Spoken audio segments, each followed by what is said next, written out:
Antologi Pembacaan Firman Tuhan yang Maha Kuasa.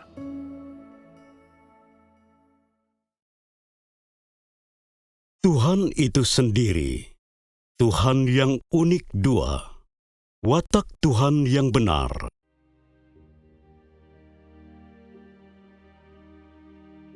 Sekarang karena engkau semua sudah mendengarkan persekutuan sebelumnya tentang otoritas Tuhan, aku yakin engkau semua diperlengkapi dengan cukup pemahaman tentang hal ini. Seberapa banyak engkau semua dapat menerima, mengerti, dan memahami, semuanya tergantung pada seberapa besar usaha yang engkau semua kerahkan. Harapanku adalah engkau semua bisa mendekati hal ini dengan sungguh-sungguh dan jangan memperlakukannya dengan setengah hati. Sekarang, apakah mengenal otoritas Tuhan sama dengan mengenal seluruh keberadaan Tuhan? Orang bisa mengatakan mengenal otoritas Tuhan adalah awal dari mengenal Tuhan yang unik itu sendiri. Dan orang juga bisa mengatakan bahwa mengenal otoritas Tuhan berarti orang itu sudah melangkah ke dalam pintu gerbang pengenalan hakikat Tuhan yang unik itu sendiri. Pemahaman ini adalah satu bagian dari mengenal Tuhan. Lalu apa bagian lainnya? Inilah topik yang ingin kubahas pada hari ini, watak Tuhan yang benar. Aku sudah memilih dua bagian dari Alkitab yang akan digunakan untuk persekutuan tentang topik hari ini. Bagian pertama berkaitan dengan penghancuran Sodom oleh Tuhan yang bisa ditemukan di Kejadian pasal 19 ayat 1-11 dan Kejadian pasal 19 ayat 24-25. Bagian kedua berkaitan dengan pengampunan Tuhan terhadap Niniwe yang bisa ditemukan di Yunus pasal 1 ayat 1-2 dan pasal ketiga dan keempat kitab Yunus. Aku rasa engkau semua menunggu-nunggu untuk mendengar apa yang akan aku sampaikan mengenai kedua bagian ini.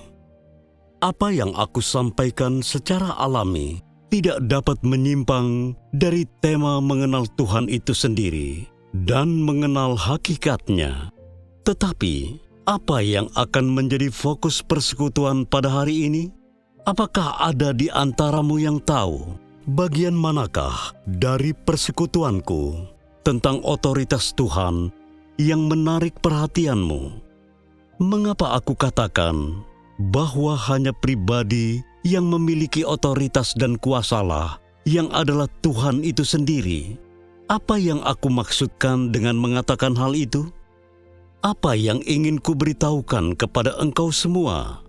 Apakah otoritas dan kuasa Tuhan adalah salah satu aspek dari cara menampilkan hakikatnya?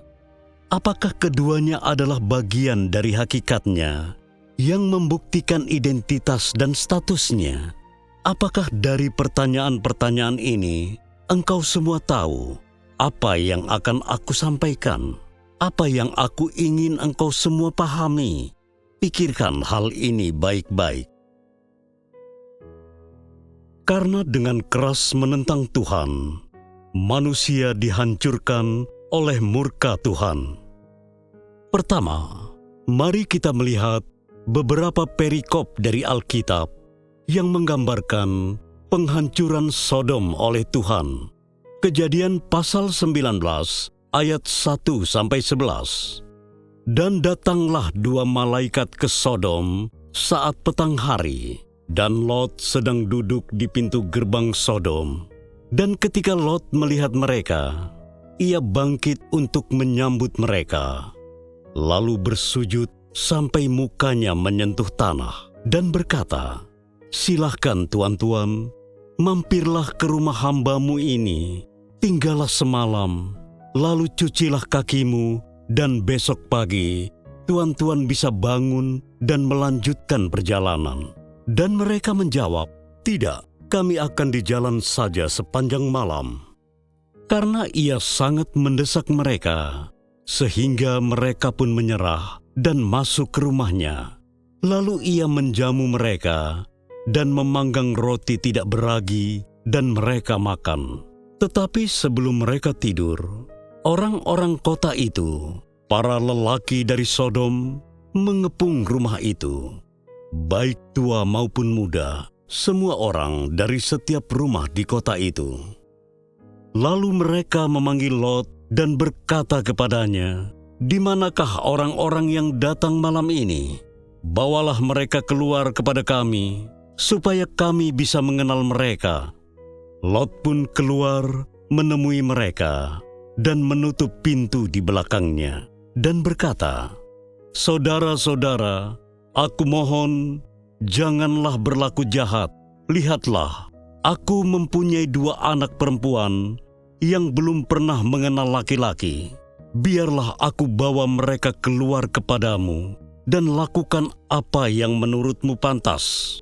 Hanya saja, jangan lakukan apapun kepada 2 orang tadi, sebab mereka berada di bawah perlindunganku." Lalu mereka berkata, "Mundur." Dan mereka berkata lagi, "Orang ini datang untuk tinggal sementara, dan sekarang ia menjadi hakim bagi kita. Sekarang kami akan bertindak lebih keras kepadamu daripada kepada mereka." Lalu mereka mendesak Lot, bahkan hampir mendobrak pintu. Tetapi kedua orang itu mengulurkan tangan mereka dan menarik Lot masuk, lalu menutup pintu. Dan mereka membuat orang-orang yang ada di depan pintu menjadi buta, baik yang tua maupun yang muda, sehingga mereka tidak bisa menemukan pintu. Kejadian pasal 19 ayat 24-25. Maka Yahweh menurunkan hujan belerang dan api atas Sodom dan Gomora dari Yahweh dari langit, dan dia menjungkir balikan kota-kota itu, dan seluruh lembah dan penghuni kota-kota itu, dan semua yang tumbuh di tanah. Dari kedua perikop di atas, tidak sulit untuk melihat bahwa kejahatan dan kerusakan Sodom sudah mencapai tahap yang menjijikan, baik bagi Tuhan maupun manusia. Dan di mata Tuhan, kota itu layak dihancurkan. Tetapi apa yang terjadi di dalam kota itu sebelum dihancurkan? Apakah yang dapat manusia pelajari dari kejadian ini? Apakah yang bisa manusia pelajari tentang watak Tuhan, khususnya dari sikapnya terhadap kejadian ini? Untuk memahami seluruh kisahnya, mari kita baca dengan saksama apa yang dicatat di dalam kitab suci. Kerusakan Sodom membangkitkan amarah manusia, menimbulkan murka Tuhan. Malam itu, Lot menerima 2 utusan Tuhan dan menyiapkan jamuan bagi mereka. Setelah makan, sebelum mereka berbaring, orang-orang dari seluruh kota mengepung rumah Lot dan menyuruh Lot keluar. Kitab suci mencatat, mereka berkata, "Di manakah orang-orang yang datang malam ini? Bawalah mereka keluar kepada kami, supaya kami bisa mengenal mereka." Siapa yang mengucapkan perkataan ini? Kepada siapakah mereka mengatakannya? Itu adalah perkataan penduduk Sodom yang diteriakan di luar rumah Lot dan ditujukan kepada Lot. Bagaimana rasanya mendengar perkataan seperti ini? Apakah engkau merasa marah? Apakah perkataan ini membuatmu muak? Apakah membuatmu dikuasai kemarahan? Bukankah perkataan ini berbau iblis? Lewat perkataan-perkataan itu, dapatkah engkau merasakan kejahatan dan kegelapan dalam kota itu? Dapatkah engkau merasakan kekejaman dan kebiadaban dari perilaku orang-orang itu lewat perkataan mereka? Dapatkah engkau merasakan kedalaman kerusakan mereka lewat perilaku mereka? Melalui isi dari ucapan mereka, tidak sulit untuk melihat bahwa watak jahat dan kejam mereka telah mencapai tingkat di mana mereka sendiri tidak mampu mengendalikannya. Selain Lot, semua orang lain di kota itu tidak ada bedanya dengan iblis. Sekedar melihat orang lain sudah membuat mereka ingin mencelakakan dan memangsanya.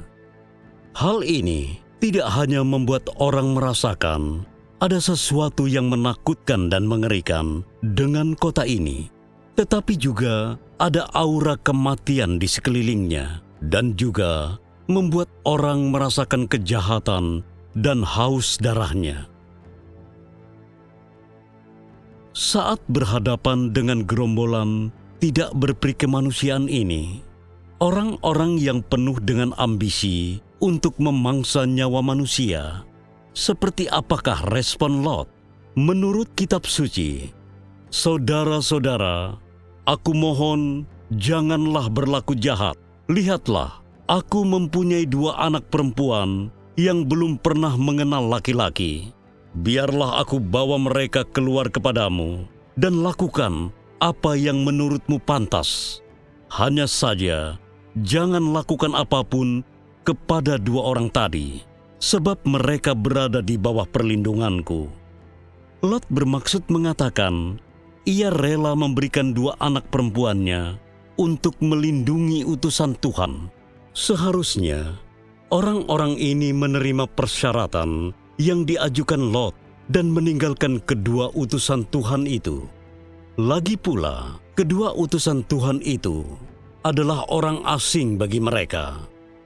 Orang-orang yang tidak ada hubungannya dengan mereka. Kedua utusan Tuhan itu tidak pernah mengganggu kepentingan mereka. Akan tetapi, karena termotivasi oleh sifat jahatnya, mereka tidak mau tinggal diam. Sebaliknya, mereka malah meningkatkan usahanya. Dari kata-kata balasan mereka, kita bisa dengan yakin melihat sifat jahat orang-orang ini. Dan pada saat yang sama juga, kita bisa tahu dan memahami alasan mengapa Tuhan ingin menghancurkan kota ini. Jadi, apa yang mereka katakan selanjutnya? Alkitab mencatat, mundur, dan mereka berkata lagi, orang ini datang untuk tinggal sementara, dan sekarang ia menjadi hakim bagi kita. Sekarang kami akan bertindak lebih keras kepadamu daripada kepada mereka. Lalu mereka mendesak Lot, bahkan hampir mendobrak pintu. Mengapa mereka ingin mendobrak pintu? Alasannya adalah mereka begitu ingin mencelakai kedua utusan Tuhan tadi. Apa yang dilakukan kedua utusan Tuhan itu di Sodom? Tujuan mereka datang ke sana adalah menyelamatkan Lot dan keluarganya. Tetapi orang-orang di kota itu salah mengira mereka datang ke sana untuk menempati posisi tertentu. Tanpa menanyakan tujuan mereka, seluruh kota ingin mencelakai kedua utusan Tuhan secara kejam hanya berdasarkan dugaan. Mereka ingin mencelakai 2 orang yang tidak ada urusannya dengan mereka. Jelaslah bahwa orang-orang di kota ini sudah sama sekali kehilangan kemanusiaan dan akal sehatnya. Tingkat kegilaan dan keliaran mereka tidak ada bedanya dengan sifat jahat iblis yang suka mencelakai dan memangsa manusia. Ketika mereka meminta orang-orang itu diserahkan oleh Lot, apa yang Lot lakukan? Dari ayat firman Tuhan, kita tahu Lot tidak menyerahkan mereka. Apakah Lot tahu kedua orang itu utusan Tuhan? Tentu saja tidak. Tetapi, mengapa ia mampu menyelamatkan keduanya? Apakah ia tahu alasan mereka datang? Walau ia tidak tahu alasan kedatangan mereka, ia tahu bahwa mereka adalah hamba Tuhan, jadi ia menerima mereka. bahwa ia bisa menyebut hamba-hamba Tuhan itu Tuan, menunjukkan bahwa Lot adalah seorang pengikut Tuhan, tidak seperti orang-orang lain di Sodom. Karena itulah, ketika utusan Tuhan datang kepadanya, ia meresikokan nyawanya sendiri untuk menerima kedua hamba Tuhan itu. Dan lebih dari itu, ia juga mau memberikan kedua anak perempuannya demi melindungi kedua hamba Tuhan itu. Ini adalah perbuatan Lot yang benar. Ini juga adalah ungkapan nyata dari sifat dan hakikat Lot, dan ini juga alasan Tuhan mengutus hamba-hambanya untuk menyelamatkan Lot. Ketika dihadapkan dengan bencana, Lot melindungi kedua hamba Tuhan itu tanpa memikirkan harganya. Ia bahkan berusaha menukarkan dua anak perempuannya demi keselamatan hamba-hamba Tuhan itu. Selain Lot, apakah ada orang lain di kota yang melakukan hal seperti ini? Fakta membuktikan tidak ada. Karena itulah, bisa dikatakan bahwa semua orang di Sodom, kecuali Lot, adalah target penghancuran dan juga target yang layak dihancurkan. Sodom dihancurkan karena membuat Tuhan murka. Ketika orang-orang Sodom melihat kedua hamba Tuhan itu, mereka tidak bertanya alasan mengapa mereka datang. Tidak ada seorang pun yang bertanya apakah mereka datang untuk menyebarkan kehendak Tuhan. Sebaliknya, mereka membentuk komplotan, dan tanpa menunggu penjelasan, mereka berusaha menangkap kedua hamba Tuhan itu seperti anjing liar atau serigala yang buas. Apakah Tuhan melihat hal itu saat terjadi? Apa yang Tuhan pikirkan dalam hatinya melihat perilaku manusia yang seperti ini? Tuhan memutuskan menghancurkan kota ini. Dia tidak ragu atau menunggu, atau terus menunjukkan kesabarannya. Saatnya sudah tiba. Jadi, dia akan melakukan apa yang dia ingin lakukan. Karena itulah, Kejadian pasal 19 ayat 24-25 mengatakan, "Maka Yahwe menurunkan hujan belerang dan api atas Sodom dan Gomora dari Yahwe dari langit, dan dia menjungkir balikan kota-kota itu dan seluruh lembah dan penghuni kota-kota itu dan semua yang tumbuh di tanah." Dua ayat itu menceritakan kepada manusia cara Tuhan menghancurkan kota ini. Ayat ini juga menceritakan kepada manusia apa yang Tuhan hancurkan. Pertama, Alkitab mencatat bahwa Tuhan membumi hanguskan kota itu dengan api, dan jangkauan api itu cukup untuk membinasakan semua orang dan apa yang tumbuh di tanah. Jadi, api yang turun dari langit tidak hanya menghancurkan kota itu, tetapi juga semua orang dan makhluk hidup di dalamnya, tanpa meninggalkan jejak sedikit pun. Setelah kota itu dihancurkan, tanahnya menjadi tandus, dan tidak ada yang bisa hidup di sana.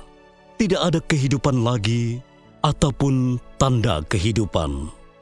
Kota itu menjadi kota mati, tempat kosong yang dipenuhi kesunyian. Tidak akan ada lagi perbuatan jahat melawan Tuhan di tempat ini. Tidak akan ada lagi pembantaian atau penumpahan darah.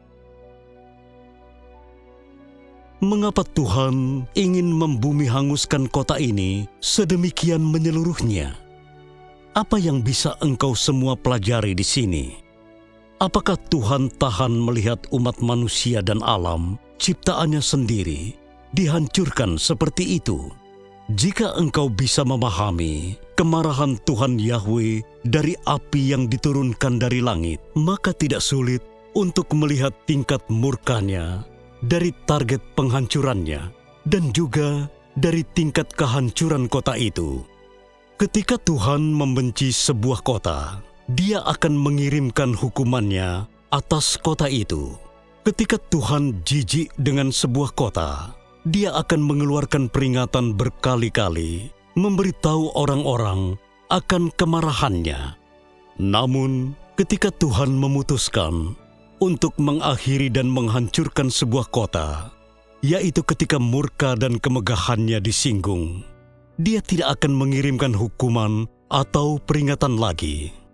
Sebaliknya, Dia akan langsung menghancurkannya. Dia akan membuatnya benar-benar hancur. Ini adalah watak Tuhan yang benar. Setelah Sodom berulang kali menentang dan memusuhi Tuhan, Dia membumi hanguskannya sepenuhnya. Begitu kita memiliki pemahaman umum tentang watak Tuhan yang benar, kita bisa kembali memusatkan perhatian pada kota Sodom yang Tuhan pandang sebagai kota dosa. Dengan memahami hakikat kota ini, kita bisa mengerti mengapa Tuhan ingin menghancurkannya dan mengapa Dia menghancurkannya sampai habis. Dari sini, kita bisa belajar tentang watak Tuhan yang benar. Dari sudut pandang manusia, Sodom adalah sebuah kota yang benar-benar bisa memuaskan keinginan dan kejahatan manusia. Kota itu menarik dan memikat dengan musik dan tarian. Malam demi malam, kemakmurannya menarik orang sehingga menjadi gila dan terpikat. Kejahatannya merusak hati orang-orang dan menarik mereka ke dalam kemerosotan. Ini adalah kota di mana roh najis dan roh jahat mengamuk. Kota ini penuh dengan dosa dan pembunuhan, dan udaranya bau busuk darah. Ini adalah kota yang membuat orang gemetar sampai ke tulang-tulang. Kota yang membuat orang membungkuk karena takut. Tidak ada orang di kota ini, pria atau wanita, tua atau muda, yang mencari jalan yang benar. Tidak ada yang merindukan terang atau ingin menjauh dari dosa. Mereka hidup di bawah kendali, kerusakan, dan tipu daya si iblis. Mereka sudah kehilangan kemanusiaan, akal sehat, dan tujuan semula keberadaan manusia. Mereka melakukan tak terhitung banyaknya dosa yang menentang Tuhan. Mereka menolak bimbingannya dan melawan kehendaknya. Perbuatan jahat merekalah yang membuat orang-orang kota tersebut dan semua yang hidup di dalamnya selangkah demi selangkah menuju ke jalan kehancuran. Walau kedua perikop ini tidak mencatat detail tentang sampai sejauh mana kerusakan orang-orang Sodom, sebaliknya mencatat tingkah laku mereka terhadap kedua hamba Tuhan yang baru tiba di kota itu. Sebuah kebenaran sederhana dapat mengungkapkan sampai sejauh mana orang Sodom sudah rusak, jahat, dan menentang Tuhan. Karena ini, wajah asli dan hakikat orang-orang di kota itu disingkapkan. Tidak hanya mereka tidak menerima peringatan dari Tuhan, mereka juga tidak takut hukumannya. Sebaliknya, mereka membenci kemarahan Tuhan. Mereka dengan membabi buta menentang Tuhan, tidak peduli apa yang Dia lakukan atau bagaimana Dia melakukannya. Sifat jahat mereka semakin meningkat dan mereka berkali-kali melawan Tuhan. Orang-orang Sodom tidak suka terhadap keberadaan Tuhan, kedatangannya, hukumannya, dan bahkan peringatannya. Mereka tidak melihat apapun yang berharga di sekelilingnya. Mereka memangsa dan mencelakai semua orang yang bisa dimangsa dan dicelakai. Dan mereka memperlakukan hamba-hamba Tuhan juga seperti itu. Dibandingkan dengan seluruh perbuatan jahat yang dilakukan oleh penduduk Sodom, mencelakai kedua hamba Tuhan itu hanyalah ujung gunung es dan sifat cemar mereka yang tersingkapkan sebenarnya banyaknya tidak lebih dari setetes air di tengah lautan luas. Oleh karena itulah, Tuhan memilih untuk menghancurkan mereka dengan api. Tuhan tidak menggunakan air bah atau badai, gempa bumi, tsunami, atau metode lain untuk menghancurkan kota itu. Apa yang bisa dipelajari dari cara Tuhan menggunakan api untuk menghancurkan kota ini? Ini berarti penghancuran total kota itu. Ini berarti kota itu hilang sepenuhnya dari bumi dan dari keberadaan. Di sini penghancuran tidak hanya merujuk kepada penghilangan bentuk dan struktur atau penampakan luar kota. Ini juga berarti jiwa orang-orang di dalam kota tidak ada lagi, sepenuhnya dimusnahkan. Secara sederhana, semua orang, kejadian, dan benda yang berkaitan dengan kota itu dihancurkan. Tidak akan ada kehidupan setelah kematian atau reinkarnasi. Bagi mereka, Tuhan telah menghapuskan mereka dari antara umat manusia, ciptaannya, sekali dan selamanya. Menggunakan api di sini berarti menghentikan dosa, dan ini artinya mengakhiri dosa. Dosa ini tidak akan ada lagi dan tidak akan menyebar. Ini berarti kejahatan iblis sudah kehilangan tanah subur dan juga kubur yang membuatnya memiliki tempat untuk tinggal dan hidup. Dalam perang antara Tuhan dan iblis, penggunaan api oleh Tuhan adalah tanda kemenangannya, di mana iblis pun ditandai. Kehancuran Sodom adalah kemunduran besar dalam ambisi iblis untuk menentang Tuhan dengan cara merusak dan memangsa manusia. Dan itu juga adalah tanda memalukan yang akan bertahan seumur hidup di dalam perkembangan manusia. Ketika manusia menolak bimbingan Tuhan dan menyerahkan dirinya pada kejahatan. Terlebih lagi, ini adalah catatan pewahyuan sejati tentang watak Tuhan yang benar. Ketika api yang Tuhan kirim dari langit telah membuat Sodom menjadi abu, itu berarti kota yang bernama Sodom tidak ada lagi. Dan begitu juga semua yang ada di dalamnya. Semua dihancurkan oleh amarah Tuhan. Semua hilang di bawah murka dan kemegahan Tuhan. Karena watak Tuhan yang benar, Sodom menerima hukumannya yang adil. Karena watak Tuhan yang benar, Sodom menemui kesudahannya yang adil. Kesudahan keberadaan Sodom disebabkan karena kejahatannya. Dan itu juga karena keinginan Tuhan untuk tidak pernah memandang kota ini lagi, dan juga orang-orang yang tinggal di dalamnya, atau kehidupan yang bertumbuh di dalam kota itu.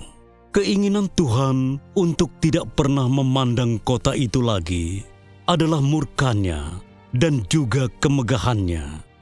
Tuhan membakar kota itu karena kejahatan dan dosanya membuat Tuhan merasa marah, jijik, dan muak, dan tidak ingin melihatnya lagi, atau orang-orangnya, atau makhluk hidup di dalamnya. Begitu kota itu selesai dibakar, dan hanya menyisakan abu, kota itu benar-benar tidak ada lagi di mata Tuhan.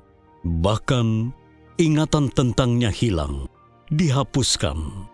Ini berarti bahwa api yang dikirim dari langit tidak hanya menghancurkan seluruh kota Sodom dan orang-orang yang penuh kejahatan di dalamnya, dan semua yang ada di dalamnya karena ternoda oleh dosa. Tetapi api ini juga menghancurkan ingatan akan kejahatan dan perlawanan umat manusia terhadap Tuhan. Inilah tujuan Tuhan membumi hanguskan kota itu. Umat manusia sudah menjadi rusak sampai ke tahap ekstrim. Mereka tidak tahu siapa Tuhan atau dari mana asal mereka. Jika engkau menyebut-nyebut Tuhan, orang-orang ini akan menyerang, menghujat, dan memfitnah.